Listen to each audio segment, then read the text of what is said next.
ഭാര്യയുടെ മയ്യത്ത് കൊണ്ടുവച്ച് പള്ളിക്കകത്ത് ദുആരക്കും അല്ലാഹുമ്മ അബ്ദിൽഹാ ദാറൻ ഖൈറൻ മിൻ ദാരിഹാ. ഈ വല്ലതും അറിയോ?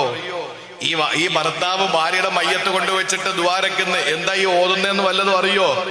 അബ്ദിൽഹാ ദാറൻ ഖൈറൻ മിൻ ദാരിഹാ. പടച്ചോനെ, ഞാൻ 35 ലക്ഷം രൂപയുടെ വസ്തു വാങ്ങിയിട്ട് 35 ലക്ഷം രൂപയുടെ വീട് വെച്ചിട്ട് ഞാൻ എന്റെ ഭാര്യയുടെ ഇഷ്ടത്തിനനുസരിച്ചൊക്കെ ഞാൻ വീട് വെച്ചു കൊടുത്തു.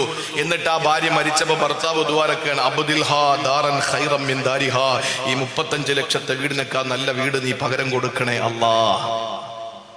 അർത്ഥം അറിയുന്ന ഭർത്താവിന് നെഞ്ച് പൊട്ടും. അബ്ദിൽഹാ ദാറൻ ഖൈറൻ മിൻ ദാരിഹാ വ അഹ്ലൻ ഖൈറൻ മിൻ അഹ്ലിഹാ. എന്റെ ഉമ്മ, എന്റെ വാപ്പ, എന്റെ സഹോദരിമാർ, എന്റെ സഹോദരങ്ങൾ, അവളുടെ ഉമ്മയും ഉപ്പയും മാങ്ങളമാരും നാത്തൂന്മാരും ഒക്കെ ആയിരുന്നു. പടച്ചോനെ, ഇപ്പൊ ഞാൻ ദുആരക്കാണ്, ഇതിനേക്കാൾ ഖൈറായ അഹ്ലിനെ നീ കൊടുക്കണേ അല്ലാ. വ ജീറാനൻ ഖൈറൻ മിൻ ജീറാനിഹാ. നല്ല അയൽവക്കമായിരുന്നു, നല്ല അയൽവാസികളായിരുന്നു, ഞങ്ങൾ സന്തോഷത്തോടെ കഴിഞ്ഞതാ. പടച്ചോനെ, ഇതിനൊക്കെ നല്ല അയൽവാസികളെ നാളെ കൊടുക്കണേ ഇവൾക്ക്. അതെല്ലാം പോട്ടെ, പിന്നെന്താ പറയുന്നറിയോ? ഭർത്താവേ, ഭർത്താവേ, നിന്റെ പ്രിയപ്പെട്ട ഭാര്യയുടെ മയ്യത്ത് കൊണ്ടുവച്ചിട്ട് നീ ദുആരക്കുന്നത് കൈകെട്ടിയിട്ട് മൂന്നാമത്തെ മർമ്മപ്രധാനമായ ആ തക്ബീറിന് ശേഷമുള്ള പ്രാർത്ഥനയിൽ നീ പറയുന്നത് അബ്ദിൽഹാ സൗജൻ ഖൈറൻ മിൻ സൗജിഹാ. ഇതാരാ ദുആരക്കുന്നത്? സ്വന്തം ഭർത്താവ് തന്റെ രാത്രികളെ ധന്യമാക്കി മാറ്റിയ ആരുടെ മാറിടത്തിന്റെ സുഗന്ധമാണോ താൻ ഏറ്റുവാങ്ങിയത്?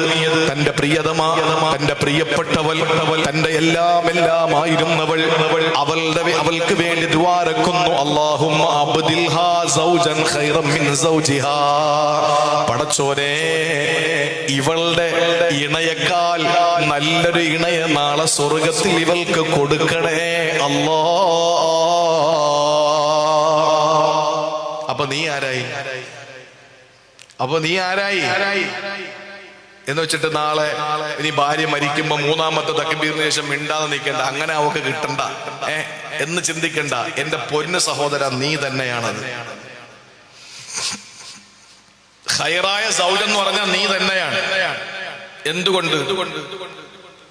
ഇതിനേക്കാൾ നല്ല സ്വഭാവം അവിടെ ഉണ്ടാവും, ഇതിനേക്കാൾ നല്ല സൗന്ദര്യം ഉണ്ടാവും. ഇപ്പൊ നരച്ചൊക്കെ ഇരിപ്പുണ്ട്, പിന്നെ മറ്റേ ഐറ്റം ഉള്ളതുകൊണ്ട് ആരും നരച്ചതറിയൂല, അത് വേറൊരു വിഷയം.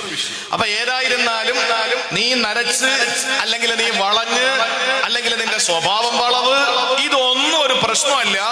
ഇവൾക്ക് നാളെ നിന്നെ അല്ലാഹ് കൊടുക്കുമ്പോ ഖൈറൻ മിൻ സൗജിഹാ എന്ന് പറഞ്ഞാൽ